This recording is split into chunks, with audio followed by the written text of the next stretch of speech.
Hello and welcome to the Cozy Design Studio. My name is Nick, and today we're going to be checking out 5 great cozy games I think you should absolutely take a peek at. Some are demos, and others are fully released. Either way though, I hope there is something in this video that strikes your fancy. Also, the first 2 games in this video I did receive a code for, though that will by no means color my opinions of them. Everything that I say is an honest reflection of my feelings about these games, and not in any way directed by anyone other than me. So now, with that out of the way, let's jump into our first game. Kitty Builder is a small indie game with a bit of a twist on the typical city builder, where in most city builders you're very focused on stats, materials, time of year, and any number of other variables. Kitty Builder takes all the thinking out of the equation. As its Steam page states, it's a chill city building sandbox for you to play around with all the different buildings and structures that you can collect by platforming your way around the map. And that's the other thing which really sets it apart from others in the city building genre. Where most go for a third-person omnipotent perspective to city building, Kitty Builder takes a much more Mario-esque approach. All the different items that you can build and decorate the island with are scattered all over the island, and you need to platform around to collect them. But they aren't all as simple as walking over to a spot and picking up the blueprint. Lots are hidden behind little interactive puzzles, scattered throughout the map. One involves being whisked away by a conservationist kitty fairy and being made to liven up a dead island in return for some plant-based blueprints. Another sees you chasing after a ghostly kitty to learn how to recolor objects in the environment, as well as some more spooky blueprints. And I think this is where the game really shines. The team behind it are very clearly highly creative and let their personalities show through in the game.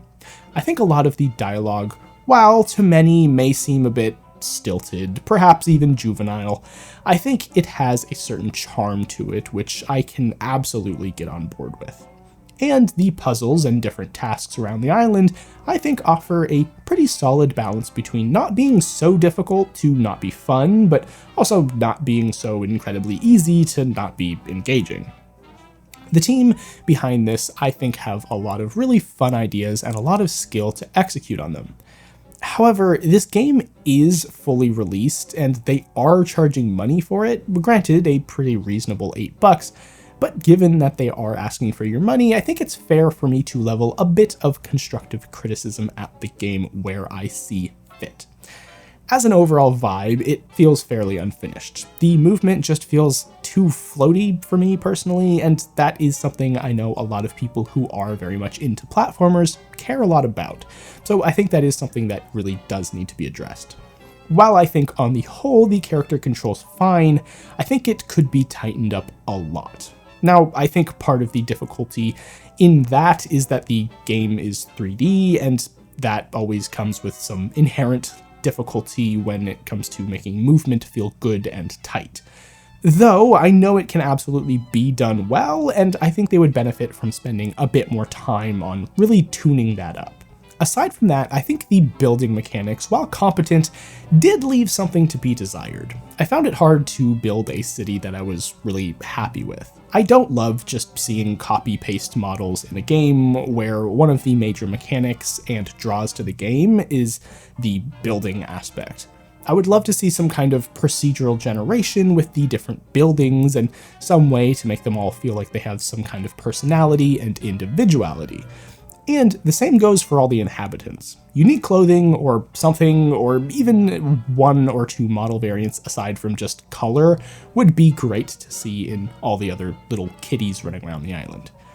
The last thing I take issue with is the interesting choice to use flat 2D pixelated sprites for the characters, but make the world have a much more low-poly, early 2000s platformer vibe.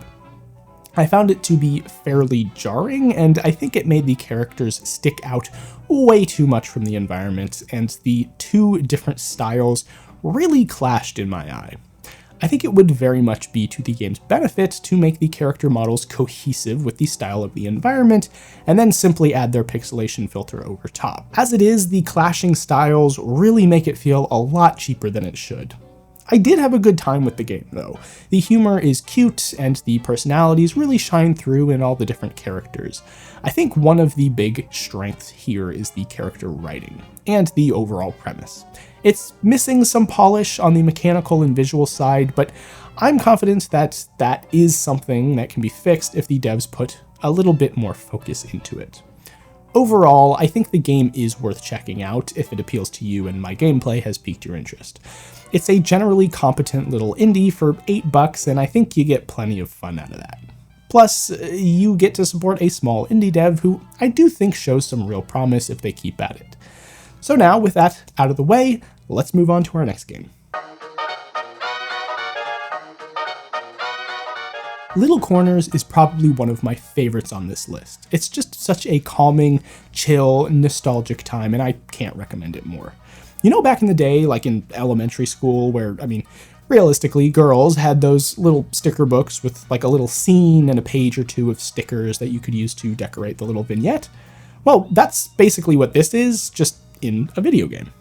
I think this game is just such a poster child for cozy games and what they kind of stand for. It's a simple meal well made. It's not mechanically complicated, it doesn't have a deeper message textually, it's just good, wholesome fun, and I'm all here for it. This has got to be one of the best examples of one of these isometric room design games.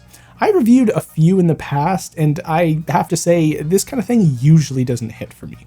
I generally find it to be more frustrating than it was intended to be, and I generally bounce off these types of games pretty quick.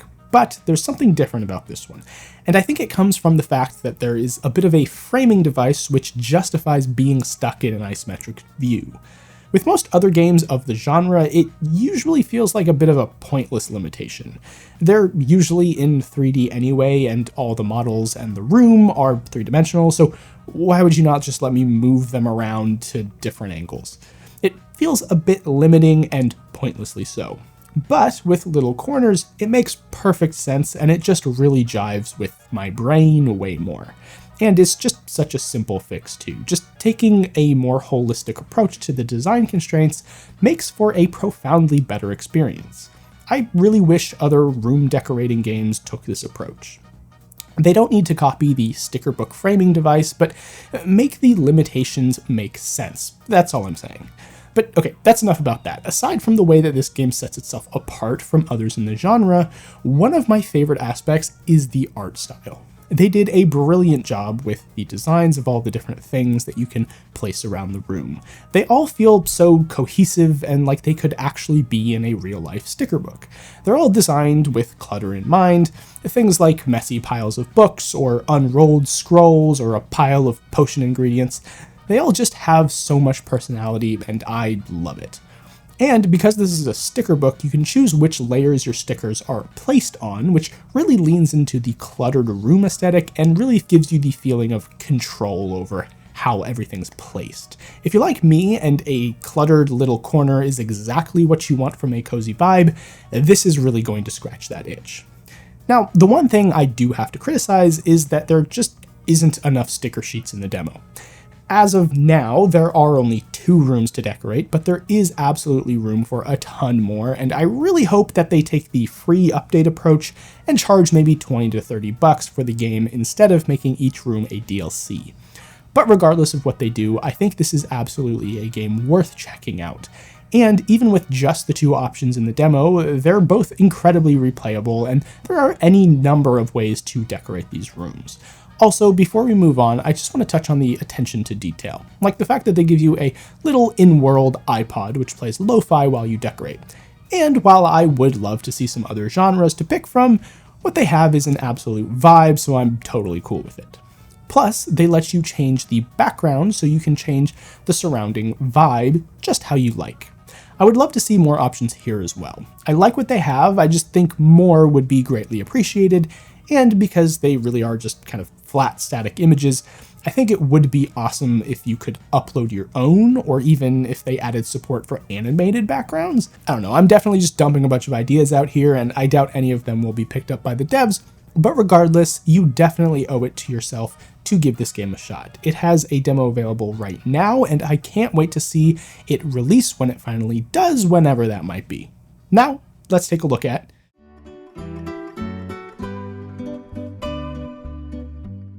Out and About is a cozy game about foraging, building community, and learning real-world skills. At its core, it's a cozy game about foraging in the forest and finding all kinds of new plants and finding out what you can do with them and how you can help out your local community with those plants. I think one of the really interesting parts of this game that really stuck out to me when I first saw it on Steam was the fact that they use real herbs, mushrooms, and other forageables. So this game is, in a way, a starter guide to real-life foraging. Now, the game itself knows damn well how potentially dangerous that is, and before starting the game out, they let you know that this is by no means a foraging course. You are not going to be an expert after this, and you should be very careful if you're going to apply anything you learn from this game to the real world. And that was a very good disclaimer to front-end the game with. However, even if they can't get into all the different intricacies of foraging and they can't turn you into an expert just by playing their game, they can teach you some really cool information about some of the more common forageables you might be able to find at your local nature park. But okay, how do they actually do that? Well, to start, you have to help your friend with a cut on their hand. In order to make a salve for that cut, you need to forage the right ingredients. So, with the help of the local healer and a bit of guidance, you get off to find those ingredients. The basic mechanic is that you have to first identify what herbs are in the patch that you're looking at. You do that by comparing them to their entries in your journal. Once you know what you're dealing with, you have to harvest them. But it's not as straightforward as just ripping the plant from the ground and waiting for it to respawn to get more. Each plant has a certain tolerance to being harvested, so you have to learn things like which parts you need to harvest from each one, how much of those you can take and still leave the plant able to survive, and then you have to sort those materials that you have in your backpack so you don't confuse something edible for something dangerous. They take every opportunity to teach you about the things that you're harvesting. So you not only learn to identify the plants as they exist in nature, but also all the different parts of the plants. And because they include real-life herbs, you can take that knowledge into the real world as well, which is just kind of a cool addition because they could have easily just made a bunch of arbitrary fantasy herbs and avoided the hassle of making sure their information was accurate. But they didn't. They went the extra mile to make sure that they had accurate scientific drawings of all the herbs and information about not only the ones you can eat, but also herbs which might be easily mistaken for the ones you actually want. I really respect the work that went into the foraging mechanic of this game. Now, the socializing and relationship aspects, I'm a bit more on the fence about. I'm glad it's there, and I'm sure some people will love all the things the town people have to say, but I personally just found it to be a bit grating, and it felt like it was just kind of taking away from the actual point of the game, which to me was the foraging.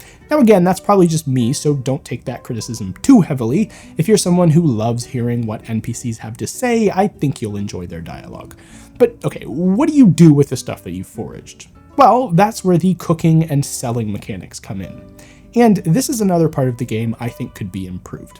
I think this game is in dire need of a cooking minigame, maybe something similar to the one in Tales of the Shire, because as it is now, you just kind of select a recipe and click cook, and then watch the meal be cooked by the people you decided to invite to the community kitchen to help you. There's nothing technically wrong with it, but I find it to be unfulfilling personally, and I would love to have some deeper mechanics. But then after you make your stuff, you have to sell it so you can help the town rebuild after a large storm which destroyed a lot of it. That involves making sure to give the right products to the customers to try to help them with whatever ails them. So things like dehydration, an upset stomach, or anxiety. Basically, you're taking on the role of the town apothecary, which I actually really like. There is basically no focus on money, but instead on the customer's actual needs, and I love that. Now, in the demo, there isn't all that much available to sell, so you can't take care of all your customers' needs perfectly, but I suspect as you forage more and discover more recipes, you'll be able to make much more effective remedies. Overall, though, I just think this game is a really great example of how you can take something like a cozy game and use it as a teaching tool. I think cozy games often get the reputation of being a bit vapid and solely focused on vibes instead of content, and this game really pushes back against that, and I'd love to see it. So if this has sounded interesting to you, I definitely recommend you go check out the full version, which is available right now in early access for 18 bucks. So if this seems like something you would love, go check it out. Now let's move on to our next game.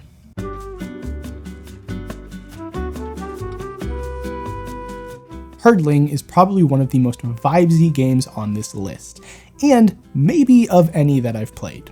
But don't let that fool you, it's also got some great environmental puzzles and storytelling as well. So let's check it out. The basic premise is that you're herding a, well, herd of a strange creature called a calicorn, and you're trying to take them up to the top of a mountain, all the way making sure not to lose any to the many dangers of the wild. This game knows how to use animal companions to tug at the heartstrings. The designs of the calicorns are both adorable and also just a bit uncanny in a folksy, mysterious way instead of being off-putting. They nailed the balance between making something clearly fanciful and mystical, but also incredibly familiar and lovable.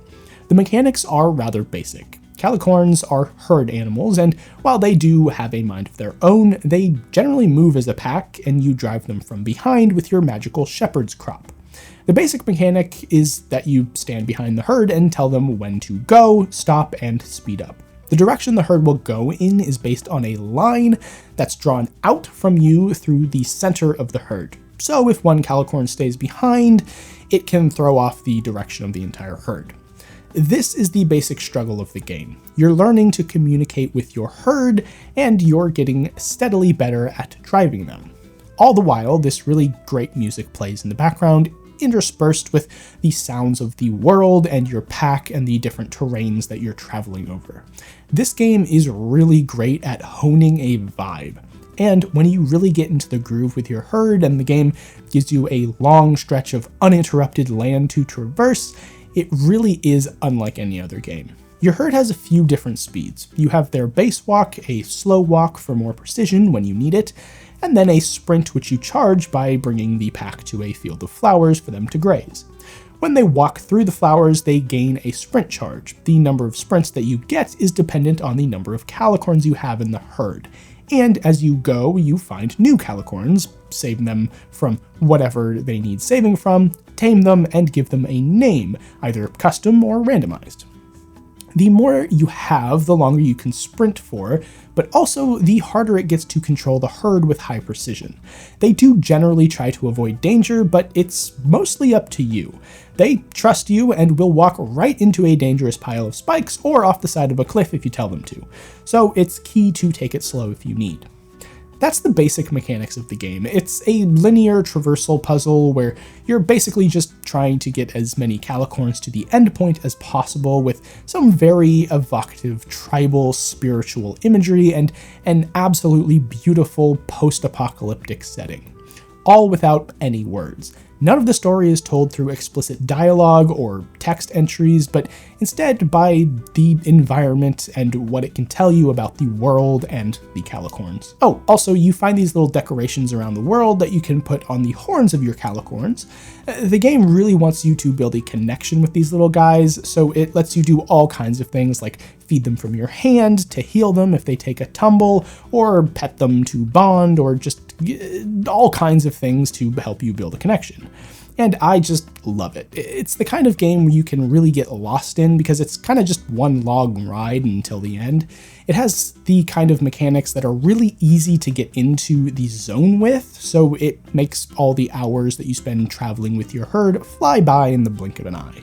It's by the same developer that made Far, so if you, like me, absolutely loved that game for its atmosphere and mechanics, it's those guys, so they really know what they're doing when it comes to vibes games. Also, it's on Game Pass, so if you want to check it out and you already have Game Pass, that makes it an easy recommendation. And it's only 25 bucks on Steam, so either way, it's not a huge investment, so I say go check it out, you won't be disappointed. Now, on to our last game, which is one that I've gotten more than a few requests to try, with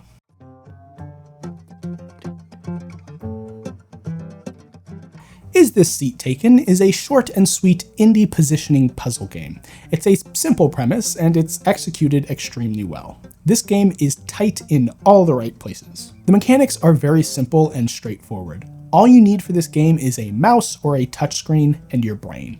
The basic idea is that you need to decide the seating position of these little shape people. But you can't just sit them anywhere. They need to be seated in accordance with their requests. So in the opening level, which takes place in a taxi, that's things like wanting to be by the window or wanting to be next to a particular passenger, things like that. As the game goes, they add more variables to take into account, which in turn makes the puzzles harder and harder to complete. But for every new level, they slowly ramp up the difficulty, so it's not like it just suddenly becomes incredibly difficult after the tutorial. When they introduce a new element, like a stinky shape, they introduce it slowly and build up to the more difficult implementations of that particular variation. It's a really simple formula, and it's definitely one we've seen before, but where they add to the base mechanic is with a running story. We follow a rhombus through their journey to be a famous actor and through the journey to build their confidence to get there. It's a short and simple story, but the writing does a great job adding personality and character to these little shapes and everyone they interact with. It's a really cute, cozy, wholesome time, and if you're a puzzle game girly, I think this will really scratch that itch. It's just the right amount of difficult, it's slow-paced, and you can take breaks whenever you want, so it's very low stress.